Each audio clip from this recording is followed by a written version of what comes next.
Tell me what's on that recording of Spokane Falls Brass Band that you said was with the Smithsonian. Smithsonian, yeah.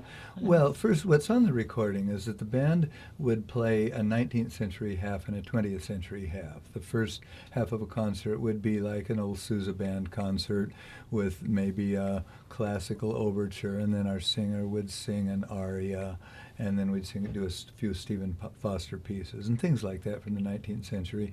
Then we'd come back in the second half and we'd do ragtime and early jazz. And so we made the recording that way. But what was lucky about it was that the producer of the recording, who was a ragtimer in New York named David Jason, had great connections with Mo Ash, who was the founder of Folkways Recordings. And so us kids from the middle of nowhere got our debut recording out on Folkways, along with Woody Guthrie and everybody else that was ever on Folkways. And then just a few years ago, when the Smithsonian acquired the Folkways catalog, it was with the understanding that A, they acquired all the Folkways catalog, and B, that every one of those recordings would stay in print forever. Wow, and so that's fantastic. How we ended up there. And it's kind of fun to think about that.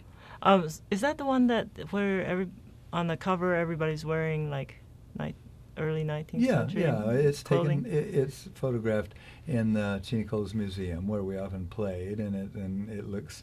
We did everything we could because we did do that when we played the concert. We had band uniforms, and we acted a little stiffly at the beginning and feigned Time Machine.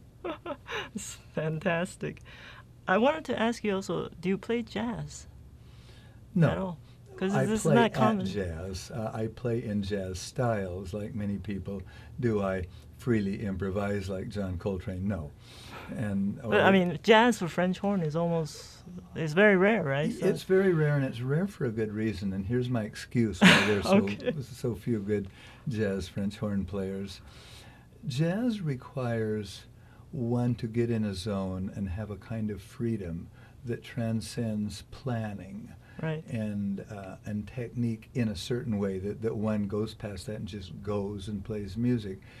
Because a horn requires a lot of control, one has to be always planning. Some would even say scheming. Right. Might be one reason that there are a lot of horn players that are administrators. The good planners. That you're scheming, you're planning so that you know that you are in control of what you have to do. And that need for control of a horn, I think, is a bit antithetical to the best motivations of jazz.